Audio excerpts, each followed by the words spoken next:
Jadi gue mau coba bikin board game yang terinspirasi dari film Sore. Yang pertama-tama kita perlu pikirin konsepnya. Istri dari masa depan yang datang ke masa lalu untuk membantu suaminya untuk memiliki gaya hidup yang lebih baik gitu, yang lebih sehat lah basically. Itu konsepnya. Jadi ada kayak masa lalunya untuk memperbaiki sesuatu. Oke, yang kedua kita perlu pikirin mekaniknya.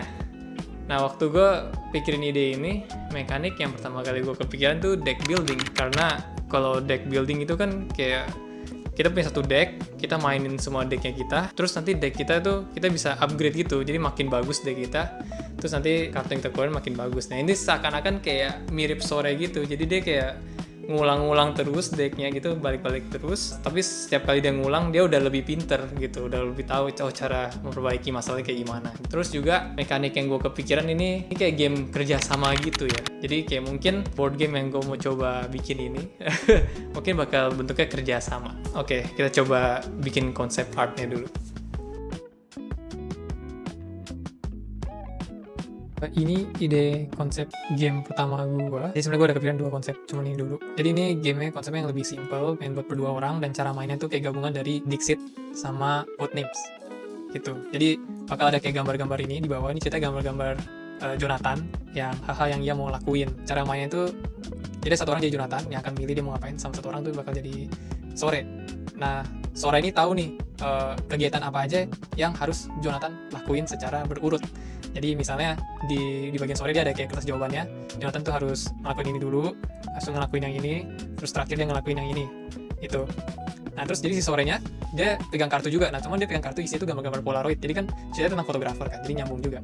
Jadi dia ada gambar foto-foto Polaroid di tangannya. Terus dia harus pilih 3 yang merepresentasikan si 3 gambar ini, tapi harus berurut. Jadi misalnya ini kan Jonathan lagi masak. Mungkin ini mirip sama kayak ini nih, foto di cafe kan ya. Ya anggaplah, yang jadi Sore dia milih ini kartu pertamanya. Terus yang kedua si Jonathan lagi cuci baju. Mungkin ini ada hangernya nih, ada kayak gambar hangernya. Habis itu yang ketiga Jonathan lagi naik sepeda. Mungkin yang ini deh, karena kan terbatas kartu tangannya kan random gitu. Jadi dia cuma bisa pilih ini yang paling mirip. Jadi ini paling mirip. Nah, ini ada hangernya tuh, saya gedein tuh. Terus ini ada anak-anak gitu. Video ini saya bikinnya gambar-gambar pakai AI ya supaya cepet. So ini kan cuma konsep doang. Oke, nah jadi nanti si yang main jadi Sorenya dia bakal kasih 3 ini secara berurut. Nah, nanti yang bagian si Jonathannya dia milih nih kira-kira dari 3 foto ini yang mana sih action yang dia harus perbuat itu, atau yang kayak disignalin sama si Sore. Karena Sore nggak boleh kasih tahu jelas ngomong gitu kan kayak di film ya, nanti dia ngulang lagi. Terus ya udah, pas si Jonathan lihat, mungkin gambar ini yang mana ya, yang ini gitu. Yang ini mungkin ini yang ini apa gitu lah. Ya intinya kalau dapat benar ya dapat poin, kalau nggak dapat benar ya mungkin minus poin. Oke, jadi itu konsep pertama. Sekarang aku pengen lihat konsep yang kedua. Oke, ini konsep yang kedua. Jadi ini konsep deck building ceritanya. Dia mainnya mirip 5 Minutes of Dungeon, dimana ada challenge-nya harus isi semua simbol ini dengan kartu tangannya kita. Jadi challenge-nya itu menggambarkan kehidupannya Joe, kayak dia harus hadapin apa gitu, harus pergi syuting, pergi foto di wilderness di luar sana. Jadi dia ada kayak bakal banyak simbol-simbol gitu. Nah, terus sisi deck building-nya itu dari pemainnya. Nah, jadi ini maksimal cuma 2 pemain doang. Satu orang jadi Sore, satu orang yang lagi jadi Jonathan-nya, dan mereka kerjasama berusaha untuk menyelesaikan simbol-simbol ini dengan kartu tangan mereka.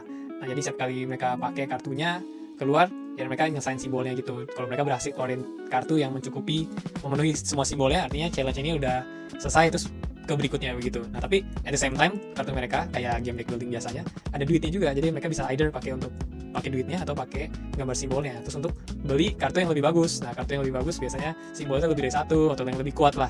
Nanti ini kartu bakal masuk ke decknya mereka, supaya nanti ke depannya pas mereka ngedraw lagi, mereka gak cuma dapat kartu yang simbol yang satu-satu doang yang basic cardnya, tapi mereka kartu makin bagus. Nah, jadi itu ngegambarin banget gak sih? Jadi kayak dia harus ngulang-ngulang terus gitu decknya. Nah, ketentuan game ini gue kepikirannya biar nyambung sama Sore itu decknya cuma boleh habis kayak 5 atau 6 kali doang. Jadi kan kayak gambaran si waktunya ini kan ada batas ya, nggak bisa balik-balik waktu ke belakang, mundur waktu terus gitu. Nah, jadi ini konsep doang sih, konsep board game yang gue kepikiran, ada 2 konsep. Jadi menurut kalian gimana? Kalian setuju atau kalian ada ide lain untuk bikin game film Sore? Dan kalau Yani Lawrence, kalau kamu tertarik, ayo kita kerjasama.